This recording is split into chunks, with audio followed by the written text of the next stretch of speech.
The fluorescent lights in the hospital waiting room buzzed like angry wasps, casting a sickly pallor over everything they touched.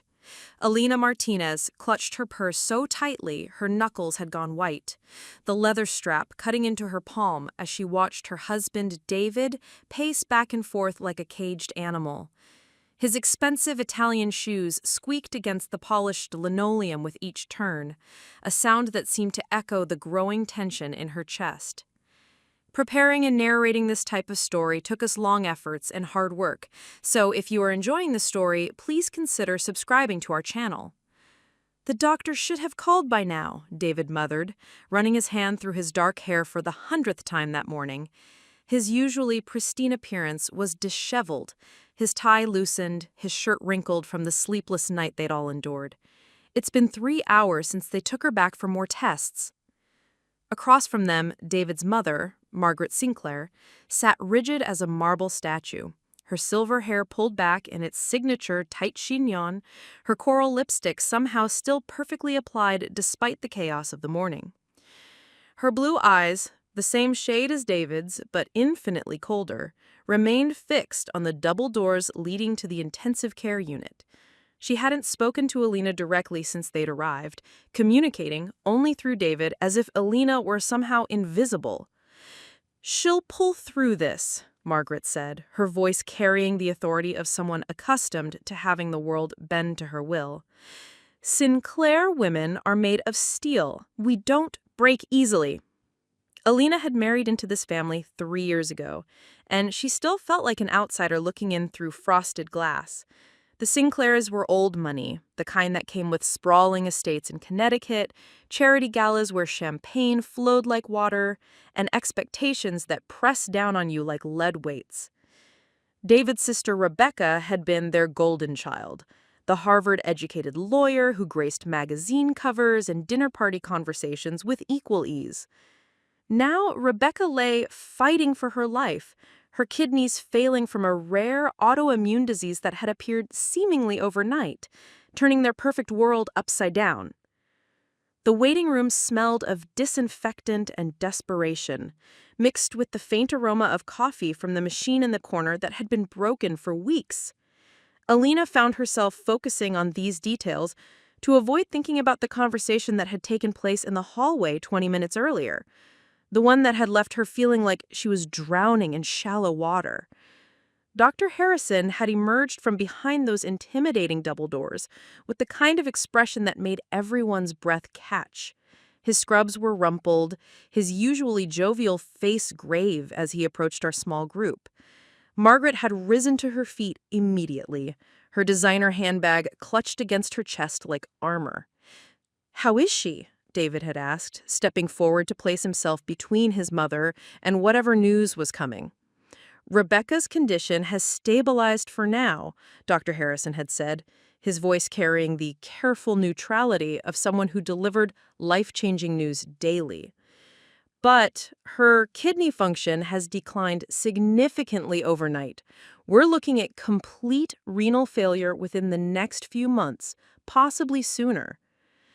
The words had hung in the air like smoke, thick and suffocating. Margaret had gripped David's arm, her perfectly manicured nails digging into his expensive suit jacket. "What are her options?" she had demanded, her voice sharp enough to cut glass. "Dialysis can buy us time," Dr. Harrison had explained, his eyes moving between the three of them. "But ultimately, she's going to need a transplant. The sooner, the better." That's when the conversation had taken its surreal turn. Margaret had straightened her shoulders, her chin lifting in that imperious way Alina had come to recognize as the prelude to a decree rather than a discussion. "We'll need to get the whole family tested," Margaret had announced, as if she was organizing a dinner party rather than discussing major surgery. "David, myself, your father when he returns from Singapore, and of course, Alina." The way she had said Alina's name as an afterthought, an addendum to the real family, had made something cold settle in Alina's stomach.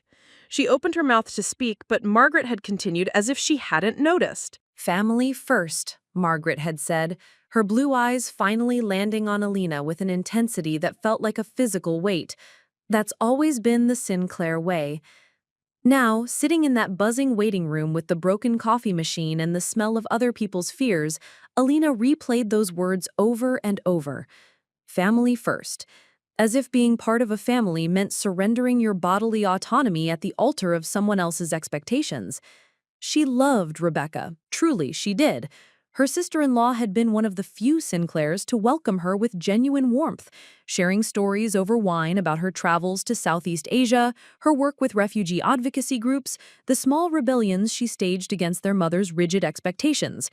Rebecca had been the one to help Alina navigate the treacherous waters of Sinclair family dinners, whispering translations of their coded language and inside jokes. But loving someone and being voluntarily carved open for them were two different things entirely. Alina, David's voice cut through her spiraling thoughts. He had stopped pacing and was looking at her with an expression she couldn't quite read. You've been quiet. Margaret's attention snapped to her like a spotlight, those blue eyes boring into her with uncomfortable intensity. The older woman's face remained composed, but Alina could sense the expectation radiating from her like heat from asphalt. I'm processing, Alina said carefully, her voice sounding smaller than she'd intended in the cavernous waiting room. There's nothing to process, Margaret said, her tone crisp and final. Rebecca needs a kidney. We're her family. We get tested, and whoever matches donates. It's not simple. Simple. As if major surgery was as straightforward as choosing what to wear to dinner. As if the recovery time, the risks, the permanent changes to her body were just minor inconveniences to be dismissed with a wave of her perfectly manicured hand. Mom, David said, a note of warning in his voice that Alina rarely heard him use with his mother. It's not that simple. There are risks involved, medical considerations. Don't you dare lecture me about family obligations, David Michael Sinclair, Margaret snapped, her composure cracking for just a moment. That girl lying in there is your sister. She would do the same for any of us without hesitation. Would she? Alina found herself wondering, and immediately felt guilty for the thought. Of course, Rebecca would. Rebecca was selfless in the way that only people who had never been asked to sacrifice anything truly important could be. Her generosity came from abundance, not scarcity. The double doors swung open with a pneumatic whoosh, and Dr. Harrison emerged again, this time carrying a tablet and wearing the kind of expression that suggested more difficult conversations ahead. He approached our small group with measured steps, his eyes moving between them as if calculating the best way to deliver whatever news he carried.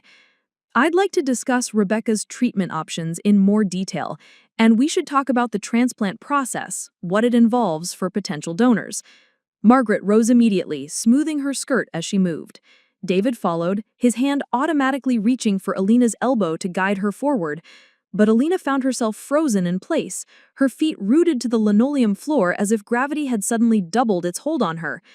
Alina? David's voice carried a note of confusion, maybe even irritation.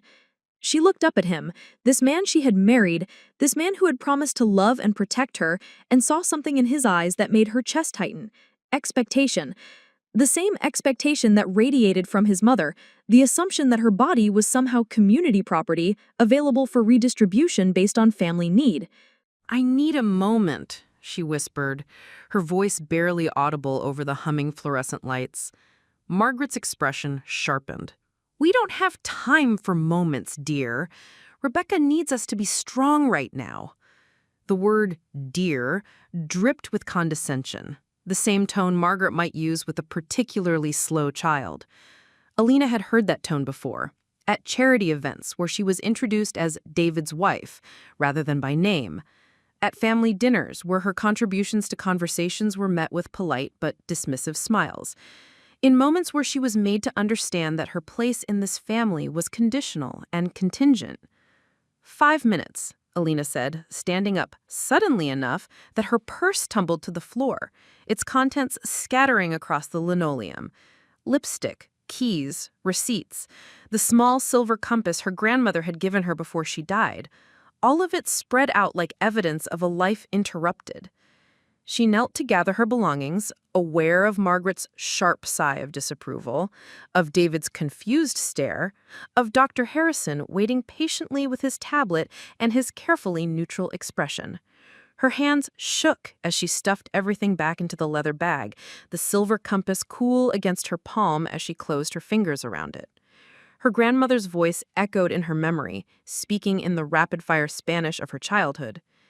Mija, a woman who doesn't know her own worth will spend her life being undervalued by everyone else. Alina straightened, the compass heavy in her hand, and looked directly into Margaret's cold blue eyes. 5 minutes, she repeated, her voice steadier this time. Without waiting for permission, she turned and walked toward the hospital's main entrance, past the gift shop selling wilted flowers and get-well cards, past the information desk where volunteers with kind eyes answered questions about visiting hours and parking validation, past the small chapel where people went to bargain with God in their darkest moments. The automatic doors whooshed open, and she stepped into the gray October morning, the cool air hitting her face like a slap of reality. The hospital parking lot stretched before her, filled with the cars of people living through their own private emergencies. Rusted pickup trucks next to sleek sedans, all of them temporarily equal in the democracy of crisis. She walked to the small garden area beside the main entrance, where someone had tried to create beauty in the midst of all the suffering. The flowers were mostly gone now, killed by the first frost, but the bench remained, dedicated to someone named Eleanor Walsh, who had lived fully and loved deeply. Alina sat down heavily, her purse clished against her chest, and tried to remember what it felt like to breathe normally. The compass felt warm in her palm now, heated by her grip and her grandmother's memory. She opened her hand and looked at it. The silver was tarnished, the glass slightly cracked, but the needle still pointed north true, unwavering despite the damage time had inflicted. Inside the hospital, 3 people were waiting for her to return and agree to something that would change her life forever. They were waiting for her to smile and nod and say, of course, and family first, and anything for Rebecca. They were waiting for her to be the good wife, the grateful daughter-in-law, the woman who understood that her value lay in what she could give rather than what she could keep for herself. But sitting on that bench dedicated to Eleanor Walsh, holding her grandmother's compass in her trembling hand, Alina found herself asking a question she'd never dared voice before. What if she said no? The thought was both terrifying and exhilarating, like standing at the edge of a cliff and realizing you had the power to choose whether to jump or step back. Inside that hospital, Rebecca lay fighting for her life, and Alina genuinely wanted to help her. But wanting to help and being obliged to sacrifice were 2 entirely different things. A car door slammed somewhere in the parking lot, and a woman's voice called out, "We're going to be late!" Life continuing its relentless forward march while she sat frozen in this moment of decision. Her phone buzzed in her purse. A text from David. "Where are you? Dr. Harrison is waiting." She stared at the message, at the impatience embedded in those few words, at the assumption that her momentary absence was an inconvenience to be corrected rather than a boundary to be respected. How had she ended up here? In this marriage, in this family, in this moment where her worth was being measured by her willingness to be dissected. Another buzz, this time from Margaret. This is not the time for dramatics. Dramatics. As if her hesitation to volunteer for major surgery was some sort of performance, a bid for attention rather than a natural human response to an impossible situation. Alina almost laughed, but it came out as something closer to a sob. She thought about Rebecca, probably awake now, probably scared, probably wondering what would happen next. She thought about David, pacing in that waiting room, torn between loyalty to his sister and what? Did he feel any loyalty to his wife, or had she become just another resource to be allocated in service of the family's needs? And Margaret who had never liked her, never accepted her, never seen her as anything more than a temporary addition to the family bloodline. Margaret, who spoke about family obligations as if they were natural laws rather than choices people made out of love. The autumn wind picked up, scattering the last of the season's leaves across the hospital parking lot. Alina watched them dance in the air, momentarily free before gravity claimed them again. She thought about freedom and choice and the price of belonging to something bigger than yourself. Her grandmother's compass gleamed in her palm, its needles steady and sure. North was north, regardless of the storms that might try to shake it from its course. Maybe it was time to remember her own true north, to rediscover the woman she had been before she learned to shrink herself to fit into spaces that were never designed to hold her fully. Inside the hospital, they were waiting. Inside the hospital, her husband and his mother and a doctor with kind eyes were having conversations about her body as if she weren't a person but a spare parts inventory. Inside the hospital, Rebecca was fighting for her life. And maybe, just maybe, Alina was about to start fighting for hers. She stood up from Eleanor Walsh's bench, slipped the compass back into her purse, and began walking back toward those automatic doors. But this time, she wasn't walking back as the same woman who had fled 5 minutes earlier. This time, she was walking back as someone who understood that family first was meaningless if it meant putting yourself last. The fluorescent lights were still buzzing when she returned to the waiting room, but somehow they seemed less oppressive now. David looked up as she approached, relief and irritation warring in his expression. Margaret's eyes narrowed as if she could sense some fundamental shift in the air. "Ready to discuss this like adults?"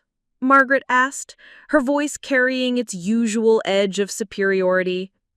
Alina looked at her mother-in-law, this woman who had spent 3 years treating her like an interloper in her own marriage, and felt something inside her settle into place like a key finding its lock. "Yes," she said simply, "I'm ready to discuss this." But as they followed Dr. Harrison toward the consultation room, Alina knew that the discussion they were about to have would be very different from the one they were expecting. Because sometimes the most important conversation you can have is the one where you finally learn to say no. The consultation room smelled like vanilla air freshener, trying unsuccessfully to mask the underlying scent of anxiety and antiseptic. Dr. Harrison gestured for them to sit around a small table that looked like it had been borrowed from an elementary school cafeteria. Beige laminate top, metal legs that scraped against the tile floor when you moved your chair. Alina found herself a week. 7 days to determine whether Alina's body was compatible enough with Rebecca's to save her life. 7 days to find out if she would be expected to undergo surgery that would remove one of her organs forever, that would leave her with scars both visible and invisible, that would change her relationship with her own body in ways she couldn't even begin to imagine. "We'll all get tested," Margaret announced, her voice brooking no argument. "Today, if possible." Dr. Harrison nodded, making notes on his tablet. "I'll have the lab draw blood from all 3 of you before you leave today. We should have preliminary results by Thursday." Thursday, 3 days away. Alina found herself calculating how much of her life existed in those 3 days. Her Thursday morning yoga class with Susan from down the street, her lunch date with her sister Carmen, who was visiting from Phoenix, her volunteer shift at the literacy center where she helped elderly immigrants practice their English. Small things, ordinary things, but they belonged to her in a way that felt suddenly precious and fragile. "What are the risks?" she asked, the question slipping out before she could stop herself. Margaret's head snapped toward her, eyebrows raised in what looked like surprise that Alina would even ask such a thing. David's expression was harder to read, somewhere between understanding and impatience. "For the donor?" Dr. Harrison asked. And when Alina nodded, he continued with the same gentle, clinical tone he'd been using throughout the conversation. "Kidney donation is generally very safe, but as with any major surgery, there are risks. Infection, bleeding, blood clots, reactions to anesthesia. Very rarely complications that could affect the remaining kidney. Very rarely. The words were meant to be reassuring, but they landed in Alina's consciousness like stones dropped into still water, creating ripples of anxiety that spread outward in concentric circles. What about long term? She pressed, aware that her questions were being met with increasingly sharp looks from Margaret. The important thing, Margaret interjected, her voice crisp with authority, is that Rebecca gets the help she needs. Everything else is secondary. Everything else. Like Alina's autonomy, her right to make decisions about her own body, her future health and well-being. Everything else, meaning everything that mattered to Alina specifically, was secondary to the family's needs. Dr. Harrison's phone buzzed, and he glanced at it with the practiced efficiency of someone who lived his life in constant response to other people's emergencies. "I need to check on another patient," he said, standing and smoothing his white coat. "But let's get that blood work started, and we'll have answers soon."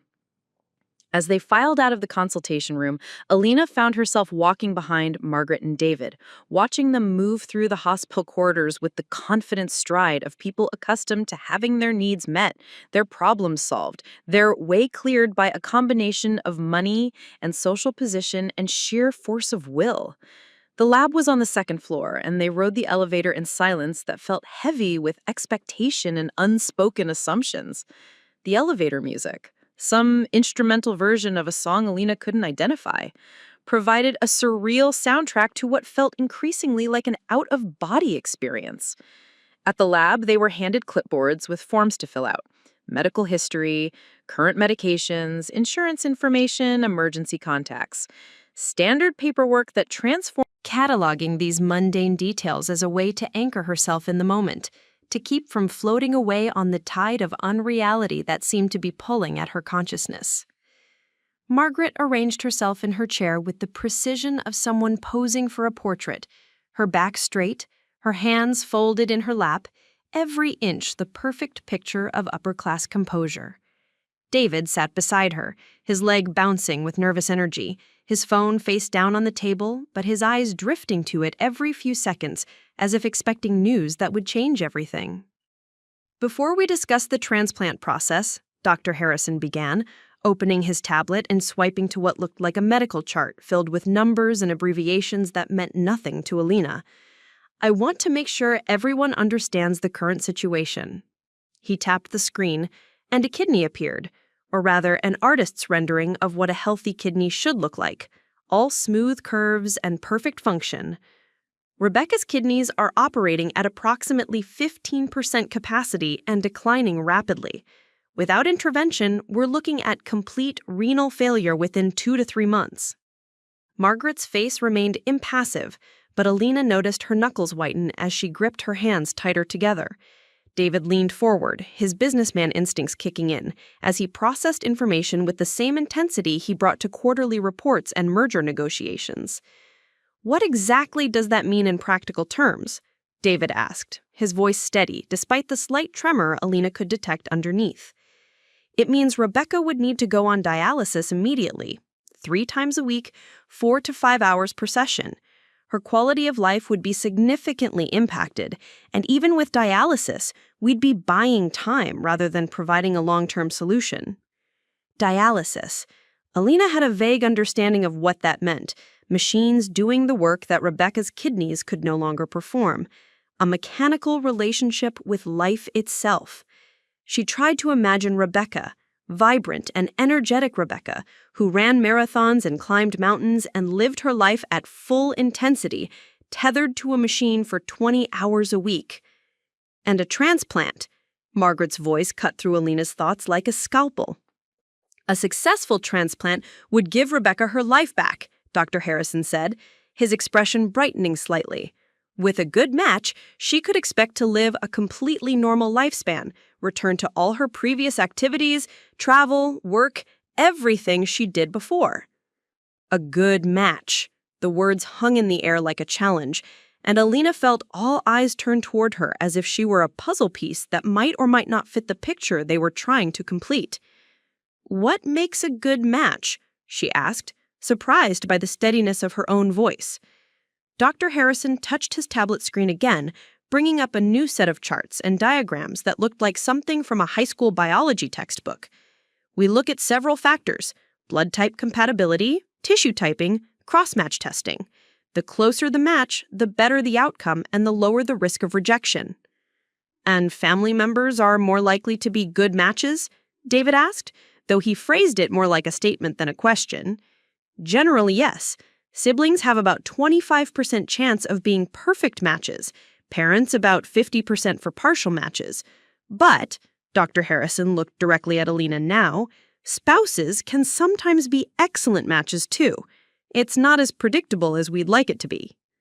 Margaret's lips pressed into a thin line, as if the suggestion that Alina might be as suitable a donor as a blood relative was somehow offensive to the natural order of things. Alina felt a familiar flutter of inadequacy in her chest, the same feeling she got at family gatherings when Margaret would introduce her to David as David's wife, with just enough emphasis on the word wife to suggest it was a temporary and replaceable position. How soon would we know? David was asking, already pulling out his phone to check his calendar, already mentally rearranging his life around this new crisis. We can start testing immediately, Dr. Harrison said. Blood work first, then tissue typing if the initial results are promising. The whole process takes about a week if we expedite it. The gravity of what they were considering into mundane administrative tasks. Alina stared at the form, her pen hovering over the signature line that would authorize them to test her blood for compatibility with Rebecca's failing kidneys. "Is there a problem?" Margaret asked, noticing Alina's hesitation. "No," Alina said automatically, then caught herself. "Actually, yes. I'd like to understand more about the recovery process before I commit to anything." David looked up from his own paperwork, his expression shifting from concentration to something that might have been irritation. "Alina, we're just getting tested. No one's asking you to commit to anything yet." But that wasn't true, was it? The moment she signed that form, the moment she allowed them to draw her blood and analyze it for compatibility, she was stepping onto a path that had only one acceptable destination as far as the Sinclair family was concerned. If she was a match, she would be expected to donate. If she hesitated, she would be selfish. If she refused, she would be, what? Cast out? Divorced? Forever branded as the woman who could have saved Rebecca, but chose not to? "I'd like to speak with Dr. Harrison again," she said, setting down her pen, "privately." Margaret's eyebrows shot up so high they nearly disappeared into her hairline. "Privately? What could you possibly need to discuss privately?" The question was phrased like an accusation, as if wanting privacy for a medical decision was somehow evidence of bad character. Alina felt her cheeks flush, but she forced herself to meet Margaret's cold stare directly. "Medical decisions are personal," she said, her voice steadier than she felt. "I'd like to understand all my options before I make any commitments." "Your options?" Margaret's voice had gone dangerously quiet, the way it did when she was about to deliver what she considered a devastating blow. "Rebecca is dying upstairs fighting for her life, and your wife is concerned about her options?" As if this were some sort of business negotiation instead of a family emergency. Family emergency. The phrase hit Alina like a slap because it reduced her to nothing more than a walking organ bank, valuable only for what she could provide in service of someone else's crisis. She thought about Rebecca upstairs, probably scared and confused and facing an uncertain future. She thought about David, torn between his wife and his sister and his mother's expectations. She thought about herself, sitting in this lab waiting room, being publicly shamed for wanting to understand the implications of major surgery. "I'm not refusing to help," Alina said, her voice barely above a whisper but carrying clearly in the quiet room. "I'm asking for information so I can make an informed decision." "Informed decision," Margaret repeated, as if the phrase tasted bitter in her mouth. Some decisions don't require extensive deliberation, dear. Some decisions are simply about doing what's right. And there it was. The heart of the matter laid bare. In Margaret's world, there was no decision to be made. There was only right and wrong, family loyalty and betrayal, us and them. Nuance was a luxury for people who weren't facing life and death situations. Gray areas were for people who had the privilege of moral complexity. But Alina had grown up in a different world, where decisions about your body were yours to make, where saying no didn't make you a bad person, where love didn't require the surrender of your autonomy. Her grandmother had taught her that a woman's first responsibility was to herself, not in a selfish way, but in the way that airplane safety instructions tell you to put on your own oxygen mask before helping others. "I'd still like to speak with Dr. Harrison," she said, standing up from her chair with more confidence than she felt. "Alone." Margaret's face flushed red, and for a moment, Alina thought she might actually explode with indignation right there in the hospital lab. David reached out and touched his mother's arm, a gesture that was part restraint and part comfort. "Let her talk to the doctor," he said quietly. "We all want what's best for Rebecca." Do we? Alina found herself wondering. Or do we want what's easiest? What maintains the family's image of itself as noble and self-sacrificing and united in crisis? Was saving Rebecca's life really about Rebecca? Or was it about the story the Sinclairs wanted to tell themselves about who they were? She walked to the reception desk and asked the tired-looking woman behind the glass partition to page Dr. Harrison. "I need to speak with him about the donor evaluation process," she said, acutely aware that Margaret and David were watching her every move. While they waited, Alina found herself thinking about her morning routine, the life she'd built in the 3 years since her marriage. She woke every day at 6:30, made coffee in the expensive machine David had bought her for Christmas, sat on their back porch watching the sun rise over the neighborhood where they'd bought their first house together. She taught English as a second language at the community center 3 days a week, volunteered at the animal shelter on weekends, maintained a small garden where she grew tomatoes and herbs that she used to cook the meals David barely had time to eat. It was a quiet life, maybe even a small one by Sinclair standards, but it was hers. She had built it deliberately, carefully, after years of feeling rootless and uncertain. The house, the routines, the relationships, they were the foundation of her sense of self, the proof that she could create something stable and meaningful from the raw materials of her own choices. Now that foundation felt like it was shifting beneath her feet, revealing itself to be built on sand rather than solid ground. Because what good was a life you had built for yourself if the people who were supposed to love you most could dismantle it with a single demand, a single crisis, a single invocation of family loyalty?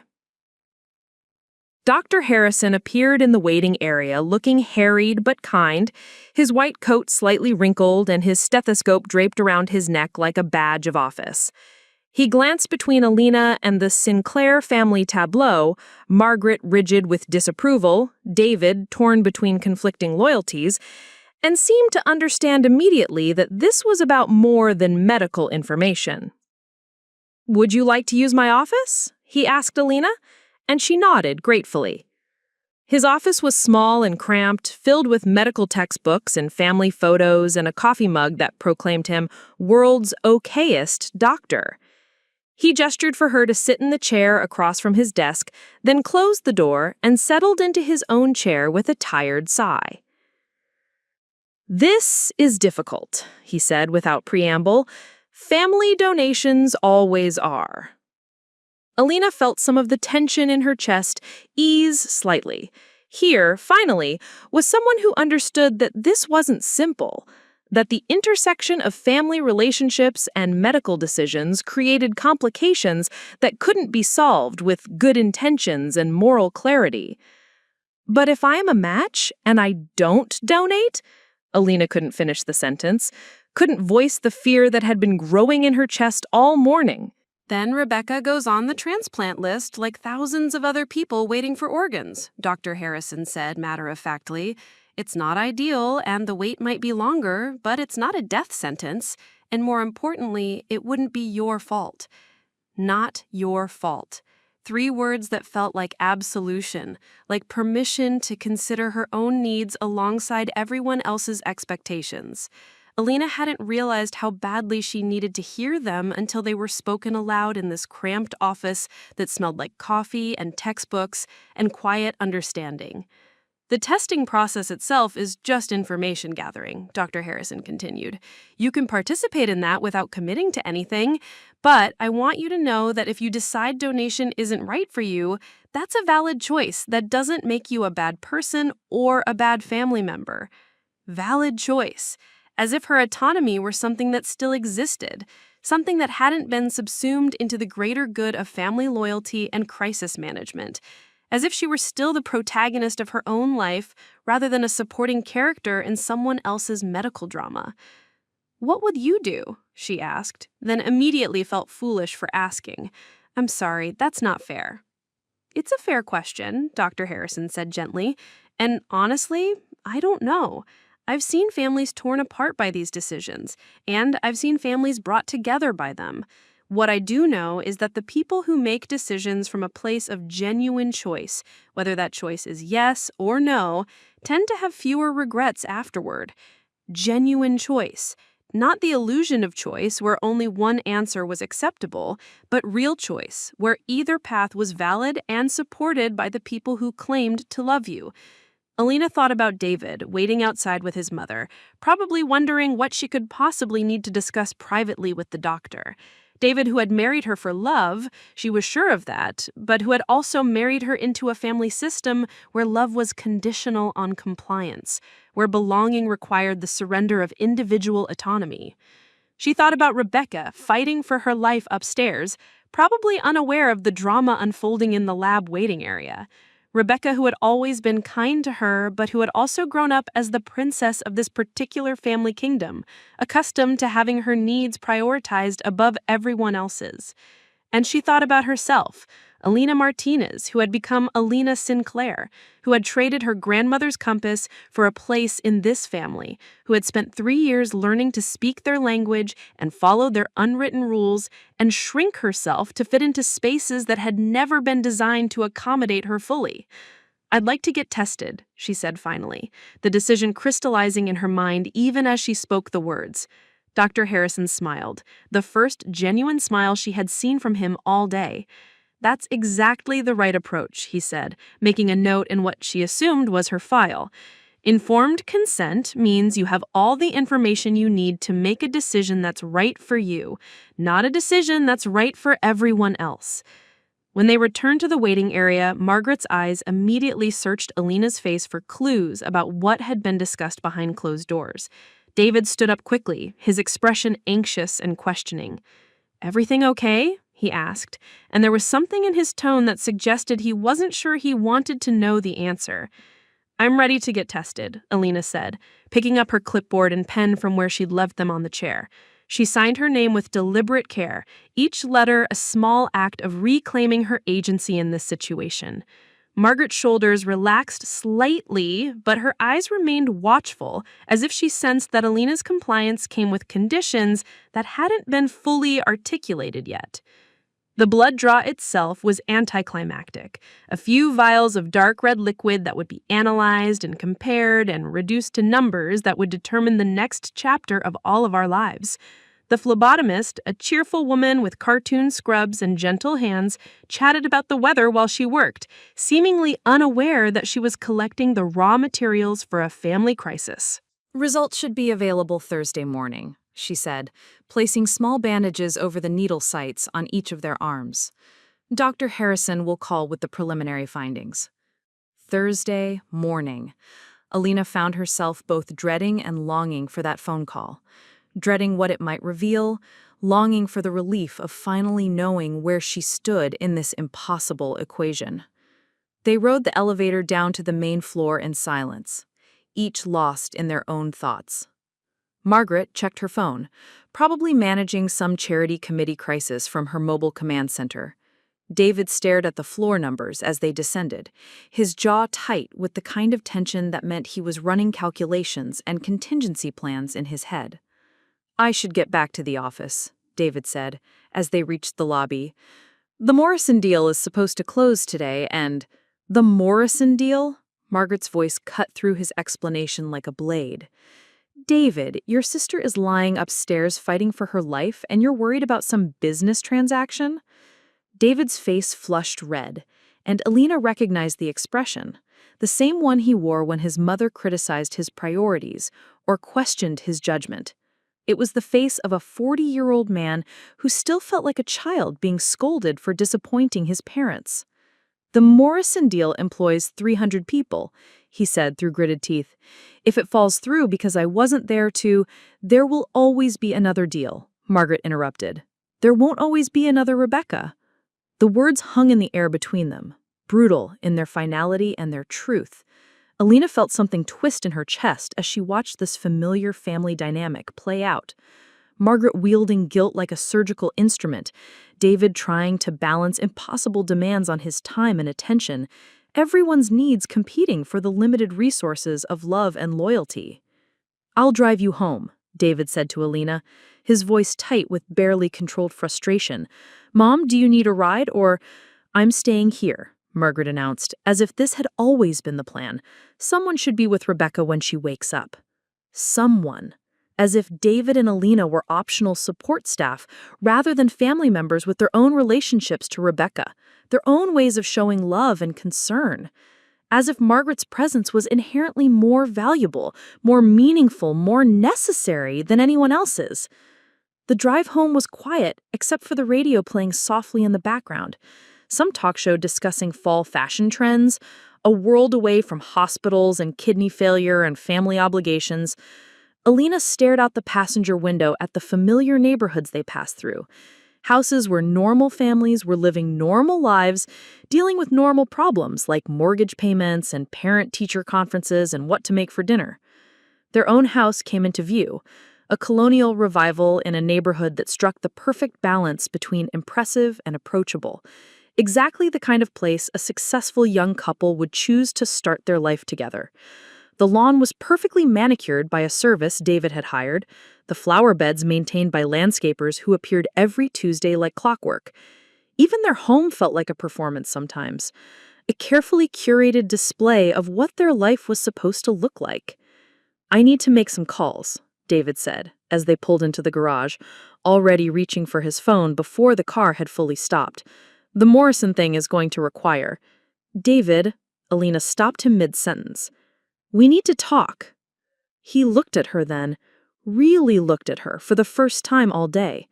His eyes searched her face as if he were trying to solve a puzzle he hadn't realized existed. "About what?" "About everything," she wanted to say. About how his family treated her like an afterthought until they needed something from her. About how he'd never once asked if she was okay with being volunteered for major surgery. About how 3 years of marriage had apparently not been enough to earn her a voice in decisions about her own body. "About what happens if I'm a match," she said instead, because it felt like the only conversation he might be willing to have. David's expression shifted, and she could see him mentally switching from husband mode to problem-solving mode, the same analytical approach he brought to business deals and strategic planning. "If you're a match, then we help Rebecca," he said, as if it were the simplest thing in the world. "We're family." There was that word again. Family. The magic word that was supposed to trump all other considerations, all other loyalties, all other claims on her body and her future. "And if I don't want to?" she asked quietly. The question seemed to genuinely surprise him, as if the possibility had never occurred to him. He blinked several times, his mouth opening and closing like he was trying to find words for a concept that didn't fit into his understanding of how the world worked. "You don't want to help Rebecca?" he asked finally, his voice carrying a note of something that might have been hurt or confusion or disappointment.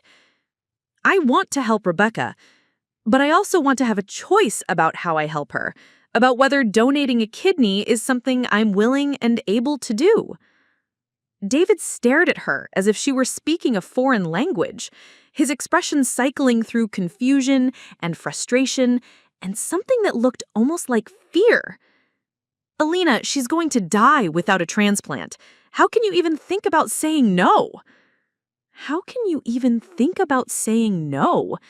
As if her reluctance to undergo major surgery was evidence of moral failure. As if her desire to maintain autonomy over her own body was selfish and incomprehensible. "I'm not saying no," she replied, her voice steady despite the tremor she felt inside. "I'm saying that if I say yes, I want it to be because I choose to, not because I'm expected to." Expected to? David's voice had gone dangerously quiet now, the way it did when he was truly angry but trying to maintain control. "Nobody's expecting anything from you, Alina. We're asking for your help to save my sister's life." Asking. As if there had been any actual asking involved, any recognition that she had the right to decline, any acknowledgement that her answer might be anything other than immediate compliance. She thought about the scene in the hospital waiting room, Margaret's cold announcement that they would all be tested, the assumption that her body was somehow community property to be allocated based on family need. She thought about Dr. Harrison's kind eyes and his gentle reminder that she had choices, that those choices were valid, regardless of what anyone else thought about them. "I'm going to go upstairs and change," she said, unbuckling her seatbelt and reaching for the car door handle. She was halfway to the house when she heard David's car door slam shut behind her, heard his footsteps quick and sharp on the concrete. His hand caught her arm just as she reached for the front door, not hard enough to hurt, but firm enough to stop her forward momentum. "We're not done talking about this," he said, his voice carrying an edge she'd rarely heard directed at her. She turned to face him, this man she had married and promised to love and honor, and felt something cold settle in her chest. In the afternoon light filtering through their perfectly manicured trees, she could see her reflection in his eyes. And what she saw there was not the woman she'd always believed herself to be, but rather a problem to be solved, a resource to be managed, a variable in an equation where the only acceptable answer was compliance. "Yes," she said quietly, pulling her arm free from his grip. "We are done talking about this. For today." She went inside and climbed the stairs to their bedroom, leaving David standing in their driveway with his phone in his hand and confusion written across his face. From the bedroom window, she watched him pace back and forth on the sidewalk, gesticulating as he spoke to someone, probably his mother, possibly his father, definitely not someone who would counsel him to consider his wife's perspective in this situation. The bedroom they shared felt different now, like a stage set for a play she was no longer sure she wanted to be in. The king-size bed with its expensive linens, the matching nightstands with their carefully coordinated lamps, the framed wedding photos that showed a younger version of herself smiling radiantly as she danced with David at their reception. All of it felt like evidence of a life that belonged to someone else, someone who had been willing to disappear into the role of the perfect wife. She sat on the edge of the bed and pulled her grandmother's compass from her purse, its familiar weight solid and reassuring in her palm. The needle pointed steadily north, unwavering despite the chaos surrounding it. Her grandmother had given it to her the summer before she died, during one of their long walks through the desert near Phoenix, where her family had lived for generations. "A woman needs to know her own direction, Mija," her grandmother had said, her weathered hands warm as she pressed the compass into Alina's teenage palm. "The world will try to tell you which way to go, but the compass only works if you remember how to read it." At the time, Alina had thought her grandmother was being overly dramatic, speaking in metaphors and folk wisdom that seemed to come naturally to women of her generation. Now, sitting in her perfect bedroom, in her perfect house, in her perfectly orchestrated life, she understood that her grandmother had been giving her something far more valuable than a vintage compass. She had been giving her permission to choose her own direction, even when, especially when everyone else wanted her to go a different way. The front door opened and closed downstairs, and she could hear David's voice carrying up through the vents as he continued his phone conversation. He was explaining the situation to someone, his tone taking on the confident cadence he used for business presentations. "Obviously, she's just scared," he was saying. "Once she has time to process everything, she'll come around. She loves Rebecca." She loves Rebecca. As if love were a simple equation that automatically led to organ donation. As if caring about someone meant surrendering your right to make decisions about your own body. As if the complexity of love, with all its contradictions and boundaries and competing loyalties, could be reduced to a single predetermined outcome. Alina did love Rebecca. She loved Rebecca's laugh, the way she told stories with her whole body, her passionate advocacy for causes she believed in. She loved Rebecca's kindness to her when the rest of the family had been cool and distant in those early months of marriage. She loved the way that Rebecca had included her in family traditions while simultaneously rolling her eyes at their more ridiculous aspects. But loving someone and being willing to undergo major surgery for them were two different things. Love didn't automatically negate her right to bodily autonomy, didn't erase her own fears and concerns and need for agency in decisions that would affect her for the rest of her life. The phone conversation downstairs continued, David's voice rising and falling as he worked through whatever problem was demanding his attention. The Morrison deal, probably, or maybe calls to other family members about Rebecca's condition, or perhaps conversations with his mother about how to handle his unexpectedly difficult wife. She thought about calling her sister Carmen, who was visiting from Phoenix and staying at their parents' house across town. Carmen would listen without judgment, would understand the impossible position Alina found herself in, would remind her that family loyalty worked both ways and shouldn't require the complete surrender of personal autonomy. But calling Carmen would mean admitting out loud that her marriage was not what she thought it was, that the life she'd built was more fragile than she'd realized, that the love she'd believed was unconditional came with fine print she was only now learning to read. Instead, she lay back on the bed and stared at the ceiling, her grandmother's compass warm against her palm, its needle pointing steadily toward a north that only she could define. Outside, the afternoon was fading into evening, and somewhere across town, Rebecca was probably waking up in her hospital bed, scared and confused, and facing an uncertain future. Somewhere in this house, David was managing crises and making plans, and probably convincing himself that his wife's hesitation was temporary, a moment of weakness that would be overcome by reason and family pressure and the inexorable weight of moral obligation. And here, in this bedroom that felt increasingly like a prison, Alina held her grandmother's compass and wondered if it was too late to remember how to read the direction of her own true north. The compass needle trembled slightly as a truck rumbled past outside, but then settled back into its steady point north, unwavering and sure. Some things, it seemed, remained constant, even when everything else was shifting beneath your feet. Some things held their course regardless of external pressure, external expectations, external demands. Maybe it was time to remember what those things were and what they meant for the choice she would have to make when Dr. Harrison called on Thursday morning with the results that would determine not just Rebecca's future, but the future of her marriage, her place in this family, and her understanding of who she was when everything else was stripped away. The weekend passed in an odd bubble of normalcy, as if they were all pretending that life could continue as usual while such a momentous decision hung in the balance. David worked in his home office, taking calls about the Morrison deal that had somehow become even more complicated in the midst of their family crisis. Alina tended her small garden, harvesting the last tomatoes of the season and pulling up the spent plants, her hands working in the soil while her mind churned through possibilities and fears. Neither of them mentioned the elephant in the room, the decision she still needed to make, the surgery that could happen as early as the following week, if she agreed to it. They moved around each other with careful politeness, like strangers sharing a space, rather than partners sharing a life. Sunday evening brought an unexpected visitor. Alina was washing dishes when she heard David's voice in the entryway, followed by a deeper, more familiar tone that made her heart skip with the combination of relief and anxiety. "Dad?" he heard David say, surprise clear in his voice. "I thought you weren't due back from Singapore until next week." "I came back early," came the reply in the measured tones of David's father, William Sinclair. "I heard about Rebecca." William Sinclair was everything his wife was not. Quiet where she was dramatic, thoughtful where she was impulsive, diplomatic where she was confrontational.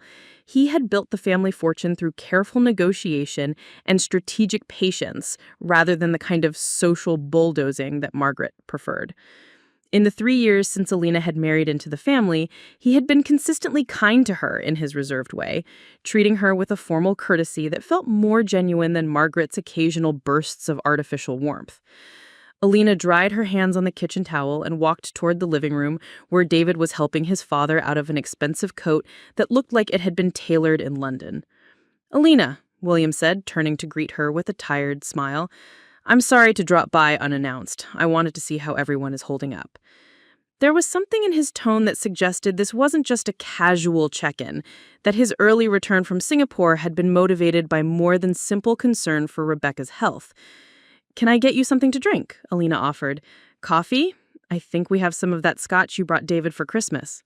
"Scotch sounds perfect," William said, settling into the armchair that had somehow become his designated seat during family visits. It's been a long few days. David disappeared into the kitchen to pour drinks, leaving Alina alone with her father-in-law for the first time since this crisis had begun. William studied her face with the careful attention he probably brought to business negotiations, as if he were trying to read between the lines of her expression. "Margaret tells me you're having second thoughts about helping Rebecca," he said without preamble, his voice carrying none of the accusation that had colored similar statements from other family members. "I'm still making my decision," Alina replied carefully, settling onto the couch across from him. "It's a big choice." "It is indeed," William agreed, accepting the crystal tumbler of scotch that David handed him as he returned from the kitchen. "Perhaps the biggest choice any of us will ever be asked to make." David sat down beside Alina, his own drink in hand, and she could feel the tension radiating from his body as he tried to anticipate where this conversation was heading. "I've been thinking about this situation quite a lot during my flight from Singapore," William continued, taking a measured sip of his scotch. 14 hours gives a person plenty of time to consider the complexities of family obligations and personal autonomy. Personal autonomy. The phrase sounded different coming from William, not like a threat to family loyalty, but like a legitimate concept worthy of consideration. "Dad?" David began, but William held up a gentle hand to stop him. "Let me finish, son." William's voice carried the quiet authority that had made him successful in boardrooms around the world. "I've been married to your mother for 42 years, and I love her dearly. But Margaret has always believed that love means the complete surrender of individual will to family needs. It's served her well in many situations, but it's not the only way to build a family." Alina felt her breath catch in her throat. In all her interactions with the Sinclair family, no one had ever acknowledged that Margaret's approach might not be universal truth, might not be the only valid way to express love and loyalty. "What are you saying, Dad?" David asked, his voice tight with confusion. William set down his scotch glass and leaned forward, his hands clasped together in front of him. "I'm saying that Alina has every right to make this decision based on what's best for her own life and health, not on our family's expectations. And I'm saying that if she chooses not to donate, that choice doesn't make her less of a family member or less worthy of our love and support." The words fell into the quiet living room like stones dropped into still water, creating ripples that seemed to reach into every corner of the space. David stared at his father as if he'd never seen him before, while Alina felt something in her chest ease for the first time in days. "But Rebecca could die," David said quietly, voicing the fear that had been driving all their decisions. Rebecca could die regardless, William replied with the kind of brutal honesty that cut through emotional manipulation like a knife. Organ transplants fail. Complications arise. People die in surgery or from infections or from any number of unforeseen circumstances. There are no guarantees in medicine, only calculated risks. He picked up his scotch again, taking another thoughtful sip before continuing. And even if the surgery goes perfectly, even if Rebecca gets her life back completely, that doesn't mean Alina's sacrifice was without cost. Kidney donation is major surgery with real risks and lifelong consequences. To pretend otherwise is dishonest. Margaret's face flushed red, and Alina could see her struggling to maintain her composure in the face of her husband's unexpected opposition. "What else would it be about?" Margaret asked, her voice carrying the kind of dangerous quiet that preceded explosions. "Rebecca needs a kidney. Alina can provide it. End of discussion."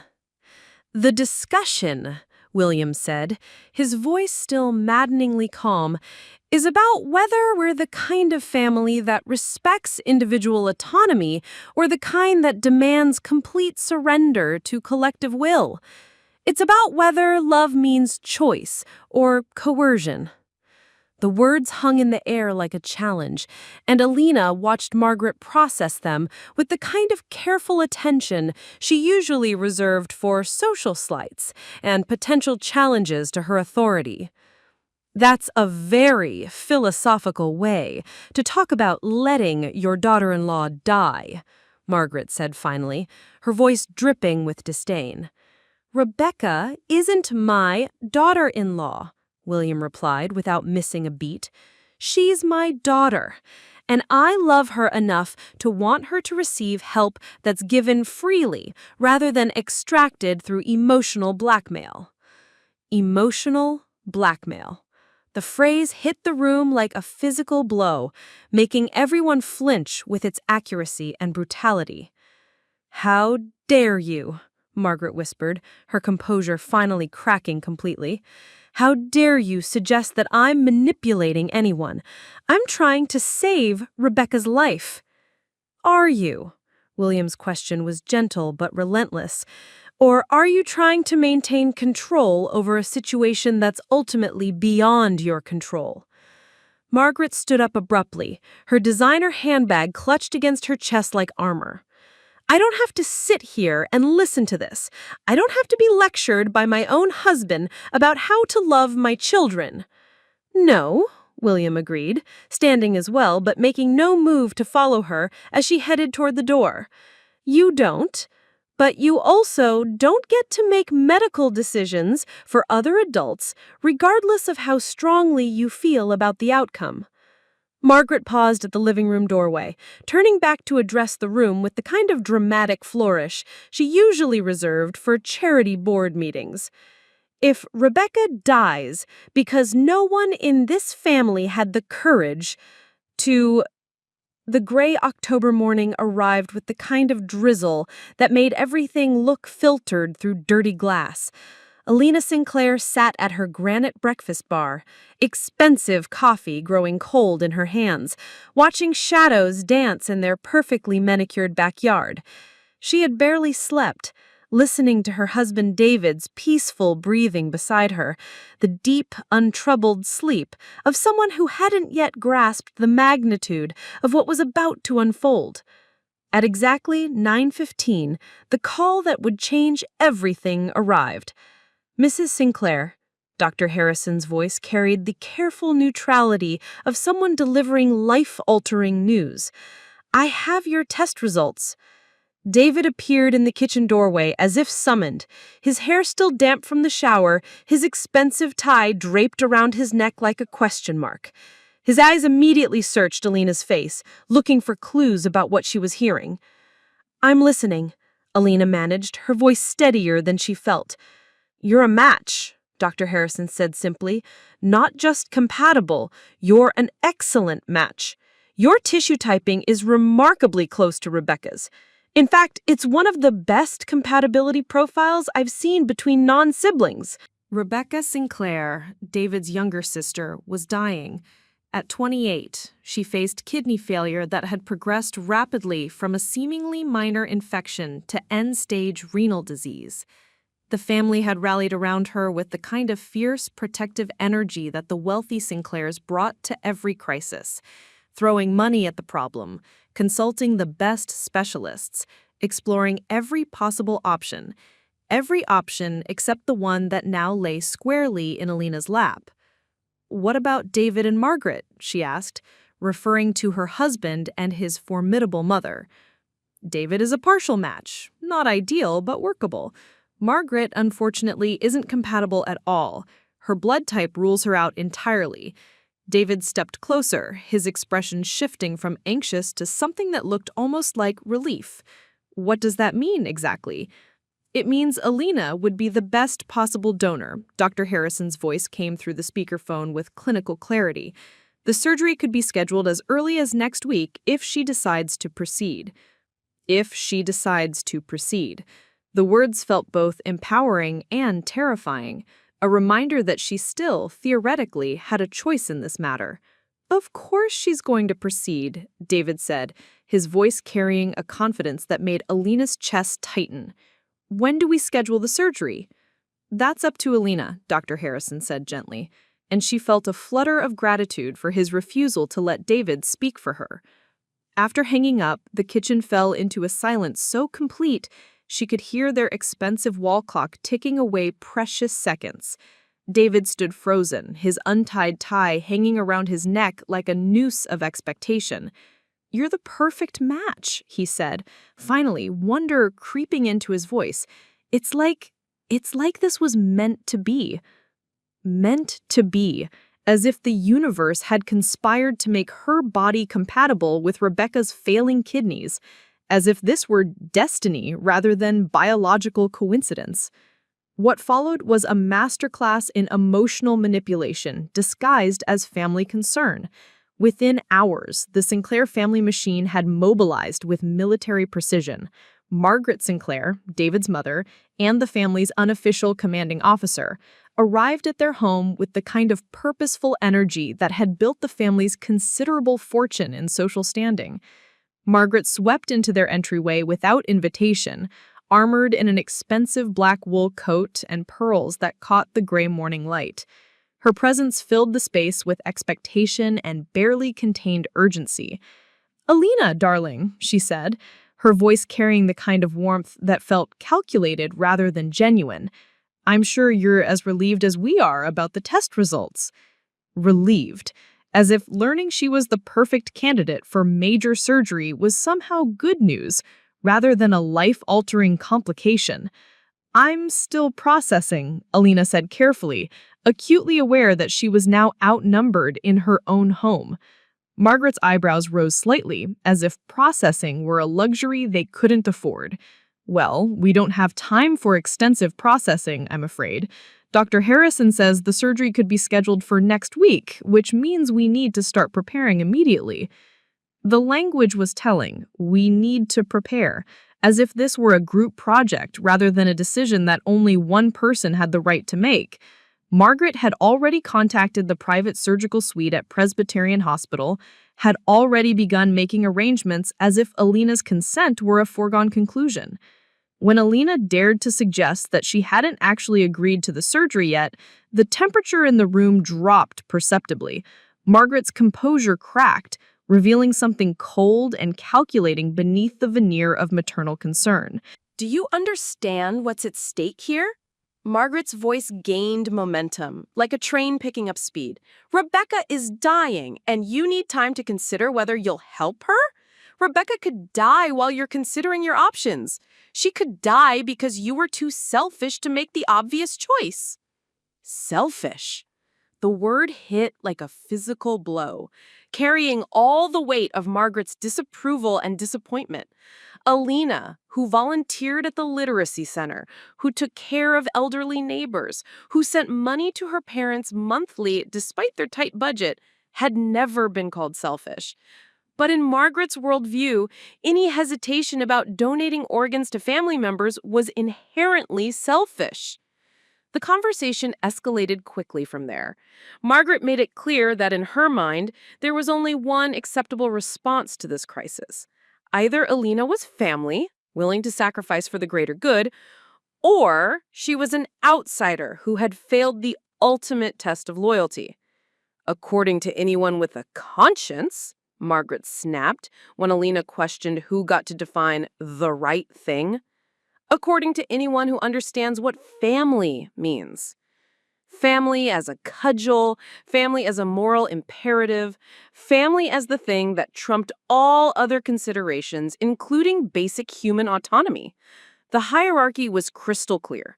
Blood relations took precedence over marriage bonds, and Alina's status as sister-in-law, rather than daughter, made her dispensable, except as a source of spare parts.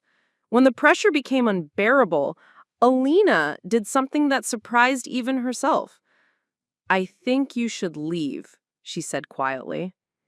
The silence that followed was deafening. Margaret stared as if Alina had grown a second head, her mouth opening and closing in shock.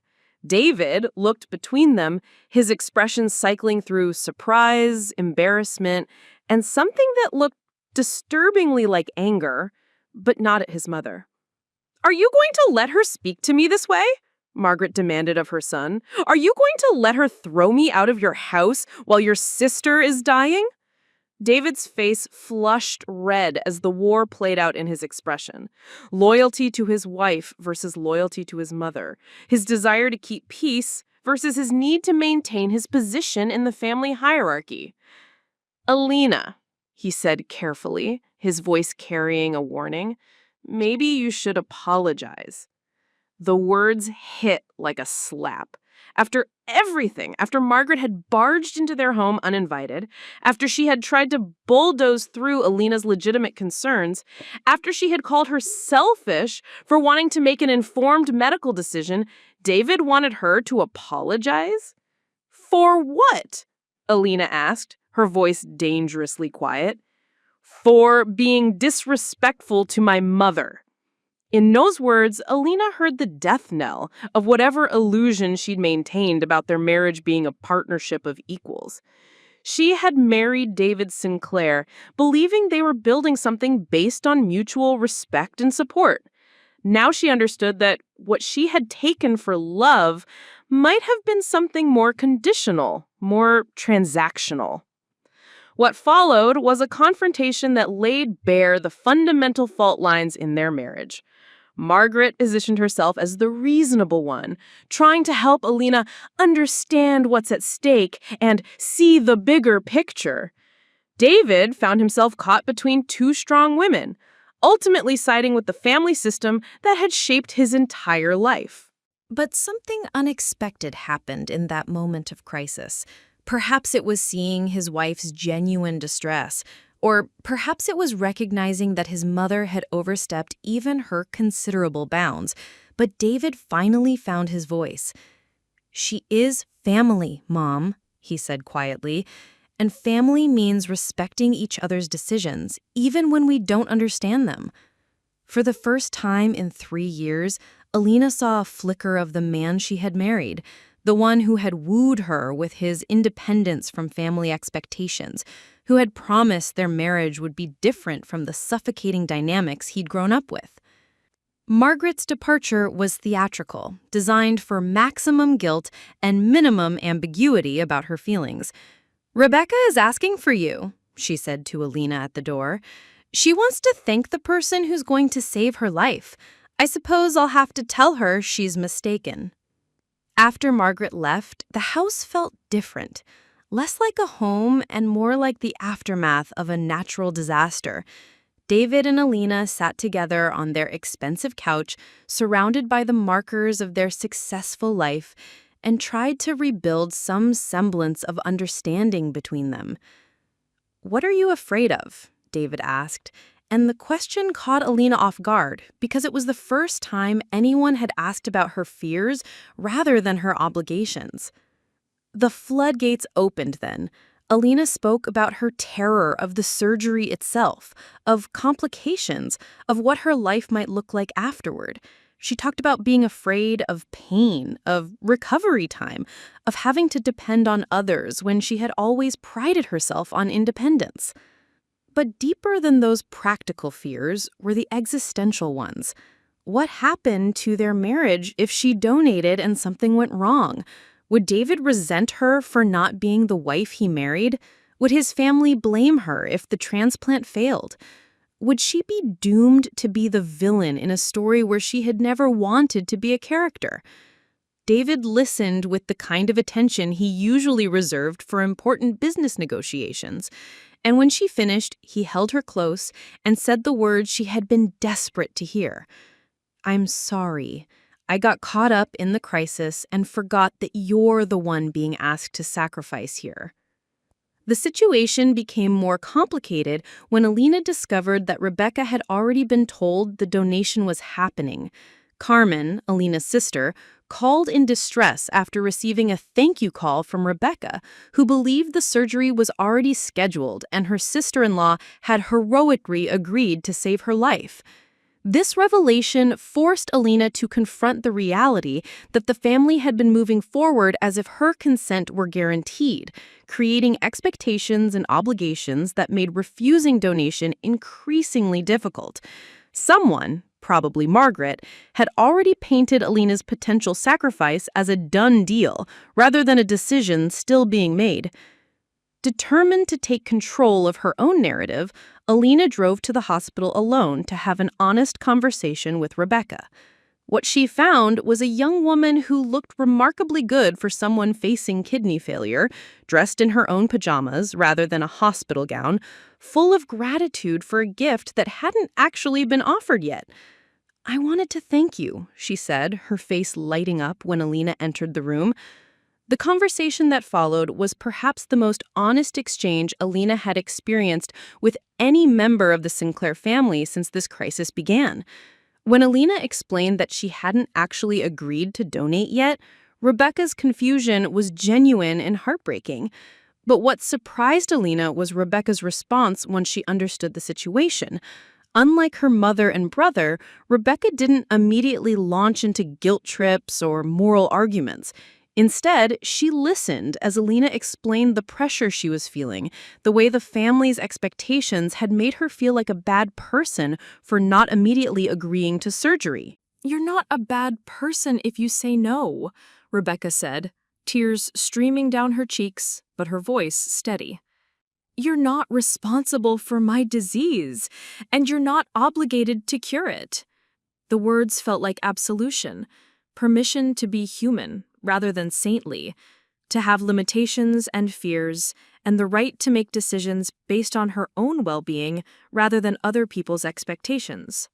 Rebecca acknowledged her own fears, of dialysis, of waiting for another donor, of dying before a kidney became available, but she also recognized the impossible position Alina had been placed in, the no-win scenario where she was simultaneously responsible for Rebecca's life and powerless to make decisions about her own. "What do you want me to do?" Alina asked bluntly. Rebecca was quiet for a long time before answering. "I want you to make the choice that's right for you, even if that choice is no. Even if that choice means I have to find another way forward." She promised that whatever Alina decided, she wouldn't let Margaret or anyone else make her life hell for it. "You're my sister-in-law, and I love you regardless of what your kidneys can or can't do for me." Over the following weeks, Alina embarked on the kind of research and soul-searching that such a momentous decision required. She met with Dr. Harrison multiple times, poring over medical studies about long-term effects of kidney donation. She spoke with other donors about their experiences, learning about recovery times, lifestyle changes, and the psychological impact of such surgery. The medical facts were both reassuring and sobering. Most kidney donors lived normal, healthy lives after surgery. The risks were real, but relatively small. Recovery typically took 6 to 8 weeks, though some donors experienced fatigue for months afterward. Long-term health effects were generally minimal, but they existed. A slightly increased risk of high blood pressure and kidney problems later in life. But the medical information, comprehensive as it was, couldn't answer the deeper questions that kept Alina awake at night. Questions about autonomy and obligation, about love and sacrifice, about what she owed to family and what she owed to herself. David kept his promise to support whatever decision she made, though he could see the strain it put on him. Margaret maintained a chilly distance, communicating her disapproval through pointed silences and conspicuous absences from family gatherings. The extended family seemed divided between those who thought Alina was being unnecessarily difficult and those who quietly admired her refusal to be bullied into such a major decision. Rebecca, true to her word, ran interference when she could, gently but firmly telling family members that the decision was Alina's to make and the timeline was hers to set. But as her condition gradually worsened, the pressure from other quarters intensified. 3 weeks after the initial test results, Alina made her decision. She chose to donate.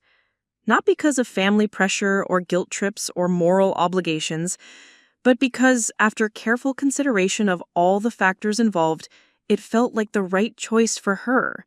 She had reached a place where she could say yes from a position of strength rather than submission, where her consent was freely given rather than coerced.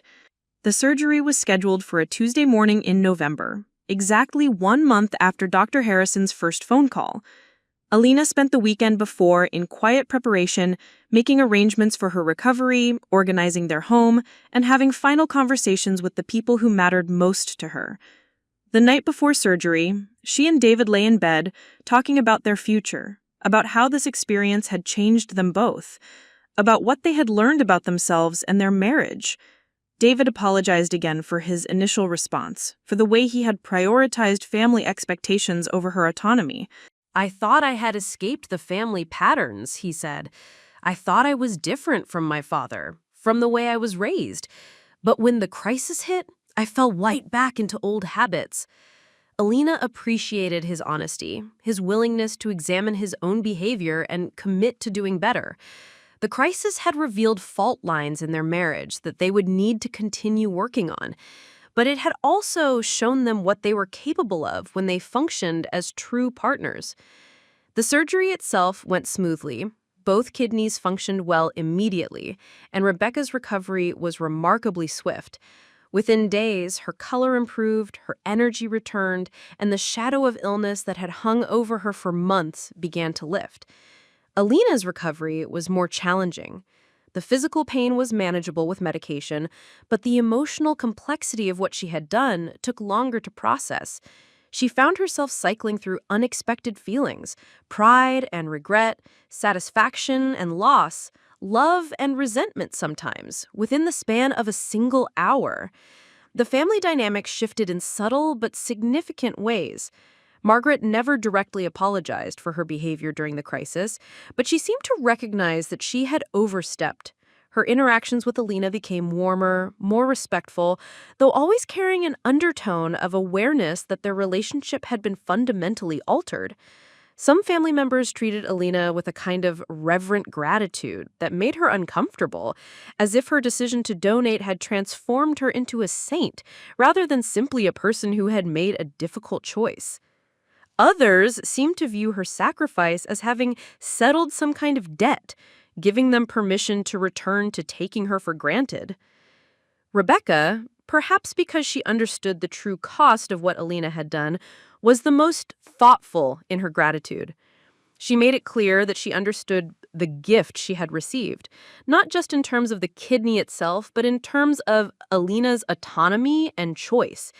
She never treated the donation as something Alina had to be obliged to do, but rather as an extraordinary act of love that deserved ongoing recognition. 6 months after the surgery, Alina stood in her kitchen making coffee in the same expensive machine, looking out at the same backyard where shadows had danced on that gray October morning when everything changed. But the woman looking out the window was different, stronger in some ways, more aware of her own boundaries and rights, less willing to sacrifice herself on the altar of other people's expectations. Her relationship with David had deepened through the crisis. They had learned to communicate more honestly, to negotiate family pressures as a team, to prioritize their marriage even when it disappointed other people. The experience had been a crucible that could have destroyed their partnership, but instead had forged it into something more resilient. Rebecca was thriving, her energy and optimism fully restored, her future bright with possibilities that had seemed impossible just months before. She had returned to her job as a graphic designer, had started dating again, was making plans to travel, all the normal pursuits of a healthy 28-year-old woman that had been on hold during her illness. The kidney Alina had donated was functioning perfectly, showing no signs of rejection or complications. Alina's remaining kidney had compensated well, and her own health remained excellent. The medical gamble had paid off in the best possible way. But the experience had changed her understanding of family, obligation, and the complex negotiations between love and autonomy that define all meaningful relationships. She had learned that saying yes from a position of strength felt completely different from saying yes because you felt you had no choice. She had discovered that true family support meant honoring someone's right to make their own decisions, even when those decisions were difficult or disappointing. Most importantly, she had learned to trust her own moral compass, even when it pointed in directions that other people couldn't understand or approve of. The compass she carried in her purse, a small silver instrument that David had given her for their first anniversary, no longer felt like mere sentiment.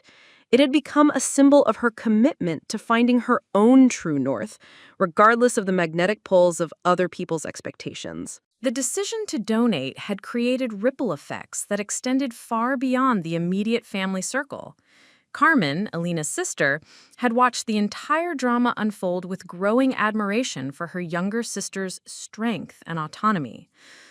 "I would have caved to the pressure in the first week," she admitted during one of their long phone conversations. "Watching you stand up for yourself taught me something about my own boundaries." The experience had also affected Rebecca in unexpected ways. Having been the recipient of such an extraordinary gift, she found herself thinking differently about obligation and gratitude, about what she owed to others and what others owed to her. The near-death experience had given her a new appreciation for life. But Alina's struggle to maintain autonomy had given her a new appreciation for the complexity of human relationships. "I never want to put someone in that position again," Rebecca told Alina during one of their regular coffee dates. "I never want my needs to become someone else's moral obligation." Even Margaret seemed to have learned something from the experience, though she would never admit it directly. Her interactions with Alina became more careful, more respectful of boundaries. She still had strong opinions about family loyalty and sacrifice, but she expressed them less as ultimatums and more as perspectives to be considered. David's relationship with his mother evolved as well. The crisis had forced him to choose between the family system he had grown up in and the partnership he was trying to build with his wife. Having chosen Alina, not just in the moment of crisis, but in the ongoing work of rebuilding their marriage, he found himself better able to set boundaries with Margaret, to love his family without being controlled by them. As Alina reflected on the entire experience, she realized that the most important outcome hadn't been the successful surgery or Rebecca's recovery or even the strengthening of her marriage.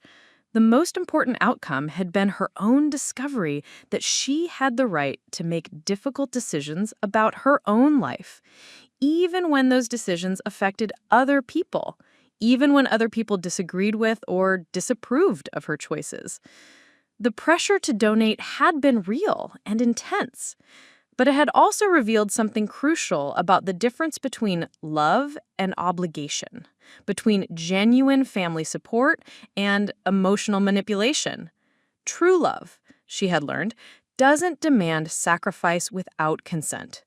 True family support means honoring each other's autonomy even when the stakes are life and death. She thought about all the women who faced similar pressures, not just around organ donation, but around career choices, reproductive decisions, caregiving responsibilities, and countless other situations where family expectations conflicted with personal autonomy.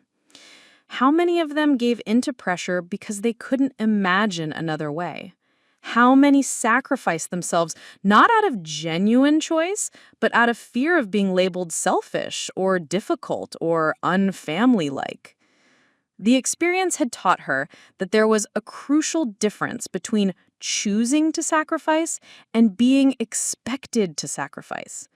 When she finally decided to donate her kidney, it came from a place of empowerment rather than obligation. She had taken the time to understand the risks, to process her fears, to make sure that her yes was truly her own. This distinction mattered not just for her own peace of mind, but for the meaning of the gift itself. A kidney donated freely from a place of choice and love was a different kind of gift than one extracted through pressure and guilt. Rebecca seemed to understand this intuitively, which is why her gratitude felt genuine rather than burdensome. A year after the surgery, life had settled into a new normal. The scar on Alina's abdomen had faded to a thin silver line, barely visible unless you knew to look for it. Rebecca's scar was more prominent, but worn with pride, a visible reminder of the second chance she had been given. The family dynamics had permanently shifted in subtle but important ways. Margaret still wielded considerable influence, but her authority was no longer unquestioned. David had learned to prioritize his marriage over family harmony, understanding that sometimes the most loving thing you can do for family is to refuse to enable their problematic patterns. Alina had returned to work at the Literacy Center with a new understanding of advocacy and empowerment. Working with women who were learning to read, many of them for the first time in their lives, she saw parallels between their journey toward education and her own journey toward autonomy. Both required courage to assert that you had the right to make choices about your own life. She started facilitating a support group for women facing medical decisions involving family pressure, everything from fertility treatments to end-of-life care. The group was small but growing, filled with women who needed permission to trust their own instincts, to set boundaries with well-meaning relatives, to choose their own path, even when it disappointed other people. Rebecca had started a blog about her experience with kidney disease and transplant, writing honestly about the medical realities, but also about the complex family dynamics that surrounded her illness. Her posts about respecting the autonomy of potential donors had gone viral, sparking conversations about consent and coercion in medical decision-making. As Alina prepared for bed on the first anniversary of her surgery, she reflected on how much had changed and how much had stayed the same. The expensive coffee machines still sat on the granite counter, the shadows still danced in their perfectly manicured backyard, and David still breathed deeply and peacefully beside her. But she was no longer the woman who had sat alone in that kitchen at 3 a.m., paralyzed by other people's expectations and afraid to assert her own needs. She had learned that strength didn't mean having no fears, but rather acting in accordance with your values, even when you were afraid. The decision to donate her kidney had been the right one for her, but it was right precisely because it had been her choice to make. If the circumstances had been slightly different, if the family pressure had been more intense, if her own health situation had been different, she might have chosen differently, and that choice would have been equally valid. What mattered wasn't the specific decision she had made, but that she had made it from a place of agency rather than obligation, from love rather than fear, from strength rather than submission. The compass in her purse still pointed steadily north, unwavering despite all the storms that had raged around her. She no longer needed to check it obsessively, having internalized its lesson, that her moral center was her own to determine, that true north was wherever she decided it should be, based on her own values and understanding of what was right. 2 years after the surgery, Alina received a call that brought the experience full circle. A distant cousin of David's was facing kidney failure, and the family was hoping Alina might consider donating again. After all, people could live perfectly well with just one kidney, and she had already proven her willingness to sacrifice for family. The request was made politely, hopefully, but with the same underlying assumptions that had characterized the original crisis: that Alina's body was a family resource, that her previous donation established a precedent for future sacrifices, that blood relations created obligations that superseded personal autonomy. This time, Alina's response was immediate and clear. No. Not because she didn't care about the cousin, not because she was unwilling to help in other ways, but because she had already given what she was willing and able to give.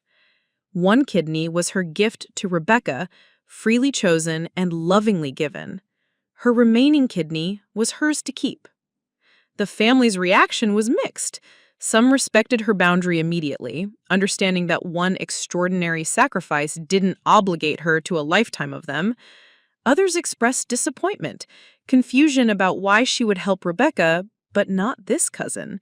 Subtle suggestions that she was being selfish or unfairly arbitrary in her willingness to help family members.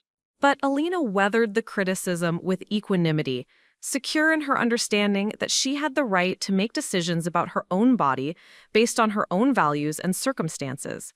She had learned the difference between being generous and being exploited, between being loving and being a pushover. David supported her decision without hesitation, understanding now that protecting his wife's autonomy was part of protecting their marriage. Margaret, perhaps recognizing that pushing too hard might damage her relationship with both her son and daughter-in-law, kept her opinions to herself.